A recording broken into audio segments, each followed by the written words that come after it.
आजकल तो अधिकतर कॉम्पिटिटिव एग्जाम्स के फॉर्म ऑनलाइन भरे जाते हैं। और जब भी आप किसी कॉम्पिटिटिव एग्जाम्स के फॉर्म को भरने के लिए उस वेबसाइट पर जाते हैं तो वहां पर आपको कुछ इस तरह का फॉर्मेट दिखाई देता होगा, जिसमें कुछ इनपुट बॉक्स बने रहते हैं, कुछ टेक्स्ट एरिया बने रहते हैं, कुछ रेडियो बटन्स बने रहते हैं, तो कुछ चेक बटन्स भी बने रहते हैं।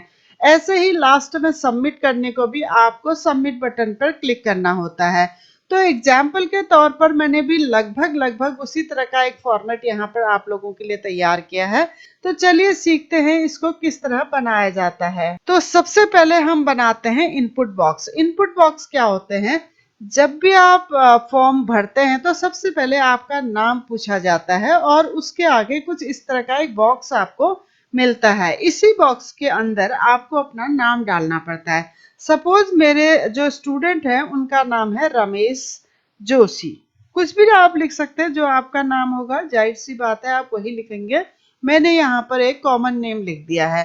तो चलिए शुरू करते हैं इनपुट बॉक्स बनाना और चलते हैं अपने नोटपैड पर। ये आ गए हैं हम अपने नोटपैड पर। यहाँ पर कुछ बेसिक टैग्स मैंने पहले से लिखे हैं, जिनमें मैंने फॉर्म का ओपनिंग और क्लोजिंग टैग भी लिखा है। तो इनपुट बॉक्स बनाने के लिए जो टैग है वह है इनपुट और इसका एट्रीब्यूट है टाइप। और इसके बाद आप इन्वर्टेड कॉमा में लिख देंगे टेक्स्ट।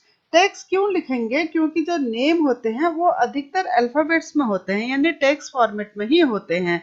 अब इस बॉक्स को हम एक आईडी भी दे देंगे। आईडी के लिए हम कोई भी नाम यहाँ पर दे सकते हैं, जैसे मैंने यहाँ पर लिख दिया स्टूडेंट, या स्टूडेंट नेम भी आप लिख सकते हैं, जो आपकी मर्जी आए आप वो दे सकते हैं। उसके बाद उस इनपुट बॉक्स को आप एक नेम भी दे देंगे। आईडी देने के साथ साथ उसको एक नेम भी दे देंगे। तो नेम मैंने लिख दिया यहाँ पर एस नेम, यानी जो इनपुट बॉक्स है उसको हमने स्टूडेंट नेम यानी शॉर्ट फॉर्म में मैंने एस नेम लिख दिया, वो एक नाम दे दिया। अब इस टैग को हम क्लोज कर देंगे। तो हमारा पूरा कमांड कुछ इस तरह से हो गया। Input type equal text, text format में लिखे जाएंगे नाम, तो इसीलिए टेक्स्ट लिखेंगे। जो इनपुट बॉक्स है उसकी हमने एक आईडी बना दी और उसको एक नाम दे दिया। अब हम इस फाइल को कर लेंगे सेव और चले जाते हैं अपने ब्राउजर पर। ये देखिए यहाँ पर एक इनपुट बॉक्स बनकर आया है। मैं यहाँ पर कोई भी नाम दे सकती हूँ। फिलहाल मैं यहाँ पर रमेश जोशी ही लिख देती हूँ।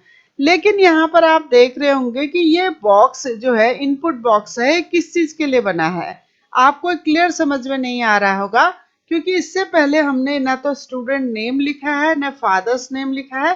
तो ये चीज क्लियर होनी चाहिए कि ये बॉक्स किसके लिए बना है। तो हम क्या करेंगे, इसके लिए दोबारा से नोटपैड पर जाकर इनपुट बॉक्स के पहले, जहां पर आपने इनपुट बॉक्स बनाने का कमांड लिखा है उसके पहले आप वहां पर लिख देंगे किसके लिए बॉक्स बनाया है।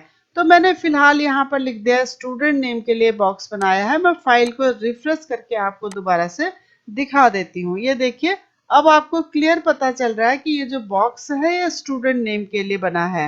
आप इसी तरह फादर्स और मदर्स के नेम को इनपुट करने के लिए भी इनपुट बॉक्स बना सकते हैं। आपको सिंपल ऊपर वाला कमांड ही नीचे कॉपी कर देना है। बस स्टूडेंट नेम की जगह आप फादर नेम लिख दीजिए। इनपुट टाइप इक्वल टेक्स्ट ही होगा। आईडी आप कुछ भी दे सकते हैं, जैसे मैंने फादर्स नेम दिया है। और उस इनपुट बॉक्स को आप एक नेम दे दीजिए, जैसे मैंने एफ नेम दिया है। इसी तरह आप मदर्स के नेम को भी इनपुट कर सकते हैं। मैंने लाइन को ब्रेक किया है और उसके बाद मदर्स नेम लिख दिया है। ये हमारा लेबल है, ऐसा ही ये प्रिंट हो जाएगा स्क्रीन पर। और हमारा टैग जो है वो input type equal text, ID mother name दे दी है और नेम जो है इनपुट बॉक्स को वो एम नेम दे दिया है। तो चलिए इसे सेव कर मैं आपको दिखा देती हूँ। फाइल को किया सेव और चले जाइए ब्राउजर पर। ये देखिए student's name, father's name, mother's name, तीनों के इनपुट बॉक्स बनकर आए हैं। अब नेक्स्ट हम बनाते हैं अपने एड्रेस को इनपुट करने का बॉक्स। तो उसके लिए इनपुट बॉक्स बनाने के बजाय हम बनाएंगे टेक्स्ट एरिया, क्योंकि टेक्स्ट एरिया में इनपुट बॉक्स से ज्यादा वर्ड्स को इनपुट किया जा सकता है, यानी ज्यादा हम उस पर लिख सकते हैं। पहले यहाँ पर आपको एड्रेस लिखना पड़ेगा, क्योंकि ये टेक्स्ट एरिया से पहले डिस्प्ले होगा। उसके बाद टेक्स्ट एरिया का टैग लगेगा। टैग भी टेक्स्ट एरिया ही होता है। उसके बाद उस एरिया को आप एक आईडी दे देंगे और एक नेम दे देंगे।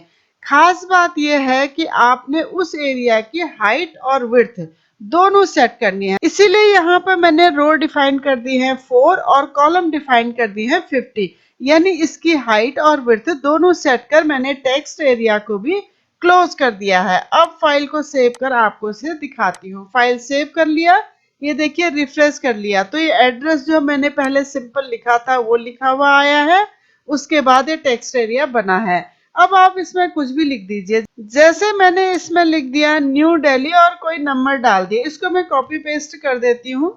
ये देखिए जैसे ये बढ़ता जाएगा यहाँ पर स्क्रॉल बार आपको दिखाई देगा। तो इसकी यही खासियत होती है कि आप इसमें ज्यादा लिख सकते हैं, ये स्क्रॉल बार खुद ही आपका ओपन हो जाएगा। तो अब बनाते हैं चेक बॉक्स। चेक बॉक्स बनाने का कमांड भी लगभग इनपुट बॉक्स के ही जैसा है। सपोज मैं यहाँ पर एक एग्जाम्पल ले लेती हूँ कि किसी बच्चे को ऑप्शनल सब्जेक्ट लेना है या नहीं लेना है। लेने वाला यस के चेक बॉक्स में क्लिक करेगा और नहीं लेने वाला नो के चेक बॉक्स में क्लिक करेगा। अब यस के लिए चेक बॉक्स बनाने के लिए हमारा सिंपल टैग हो जाएगा input type equal check box. उसको एक आईडी दे देंगे और एक नेम दे देंगे। आप उसे एक वैल्यू भी दे सकते हैं, यहाँ पर यस ही दे दीजिए आप। इसी तरह आप नो के लिए भी चेक बॉक्स बना सकते हैं। Input type equal check box, ID optional 1 दे दीजिए, यहाँ पर ऑप्शनल दिया है। नेम इसको ऑप्शनल 1 दे दीजिए, यहाँ पर ऑप्शनल दिया है। इसकी वैल्यू कर दीजिए आप नो। उसके बाद आप फाइल को कर लीजिए सेव और रिफ्रेश करके देख लीजिए। ये देखिए चेक बॉक्स बनकर आए हैं। आप ऑप्शनल सब्जेक्ट लेना चाहते हैं तो यस में क्लिक कीजिए, नहीं लेना चाहते हैं तो नो में क्लिक कीजिए। तो इन्हें कहते हैं चेक बॉक्स। इसी तरह फॉर्म फिलअप करने वाले कैंडिडेट को मेल फीमेल में से भी एक सेलेक्ट करना पड़ता है। तो उसके लिए हम चेक बॉक्स की जगह रेडियो बटन बनाएंगे। जैसे आप चेक बॉक्स बनाते हैं लगभग वैसा ही रेडियो बटन को बनाने का टैग होता है। यहाँ पर मैंने लिखा है इनपुट टाइप इक्वल का साइन रेडियो, फिर एक नाम दे दिया है उसको। जैसे मैंने यहाँ पर दिया है इसको नाम जेंडर और उसकी आईडी दे दी है मेल और वैल्यू दे दी है जेंडर। उसके बाद आप फीमेल के लिए भी कुछ इसी तरह से बना सकते हैं। मैंने सेम कमांड यहाँ पर लिखा है इनपुट टाइप इक्वल का साइन रेडियो, नेम में मैंने जेंडर 1 कर दिया है और आईडी इसको दे देती हूँ फीमेल। बाकी वैल्यू भी आपका क्या होगा, जेंडर ही रहने दीजिए, कोई बात नहीं, या 1 कर दीजिए इसको। अब इसे फाइल को सेव कर मैं आपको दिखाती हूँ रेडियो बटन हमारे बने हैं कि नहीं बने हैं। फॉर्म फिलअप करते वक्त एक जगह आपको अपनी डेट ऑफ बर्थ भी डालनी पड़ती है, जिसमें डे, मंथ और ईयर तीनों आपको एक ड्रॉप डाउन मेन्यू से सेलेक्ट करने पड़ते हैं। उसी ड्रॉप डाउन मेन्यू को हम यहाँ पर बनाना सीखेंगे। तो मैंने सबसे पहले यहाँ पर लिख दिया डेट ऑफ बर्थ, उसके बाद मैंने लिख दिया ईयर, मतलब कि हम सबसे पहले ईयर सेलेक्ट करने का मेन्यू बना रहे हैं। तो इसके लिए हमें यूज करना होगा सेलेक्ट टैग, जो हमारा मेन टैग है। उसको लिखने के बाद आपने लिखना है एक और टैग ऑप्शन, उसके बाद ईयर का नेम डिफाइन कर ऑप्शन टैग को क्लोज कर देना है। इसी तरह सारे ईयर्स के नेम ऑप्शन के ओपनिंग और क्लोजिंग टैग के बीच में लिखे जाएंगे। लास्ट में आप सेलेक्ट टैग को क्लोज कर दीजिए। इसी तरह आप डे और मंथ के लिए भी बना सकते हैं। आपको बस वही सेलेक्ट मेन टैग लगाना है और ऑप्शन के ओपनिंग और क्लोजिंग के बीच में डे डिफाइन कर देने हैं या मंथ डिफाइन कर देने हैं। अब मैं फाइल को सेव कर आपको इसे ब्राउजर में दिखा देती हूँ। ये देखिए ईयर आया है, सबसे पहले आपने सेलेक्ट कर लिया। डे भी सेलेक्ट कर सकते हैं आप और मंथ भी आप सेलेक्ट कर सकते हैं। फॉर्म के कंप्लीट फिलअप हो जाने के बाद या तो आप उसे सेव करते हैं या सबमिट कर देते हैं। उसके लिए आपको एक पर्टिकुलर बटन दिया जाता है जिसमें आप क्लिक करते हैं। तो वही बटन हम यहाँ पर बना रहे हैं। उसके लिए बहुत आसान टैग है। टैग का नाम है बटन, टाइप हो जाएगा आपका बटन और बीच में आप सबमिट नाउ या सेव एज जो भी लिखना चाहते हैं, यानी बटन के ऊपर जो भी आप लिखना चाहते हैं वो यहाँ पर लिख दीजिए और बटन को क्लोज कर दीजिए, यानी टैग का नाम आपका बटन है। अब फाइल को आप कर लीजिए सेव और चले जाइए ब्राउजर में, देखते हैं आया है कि नहीं आया है। ये देखिए सबमिट नाउ और सबमिट का बटन बन के आया है जिसके ऊपर सबमिट भी लिखा है।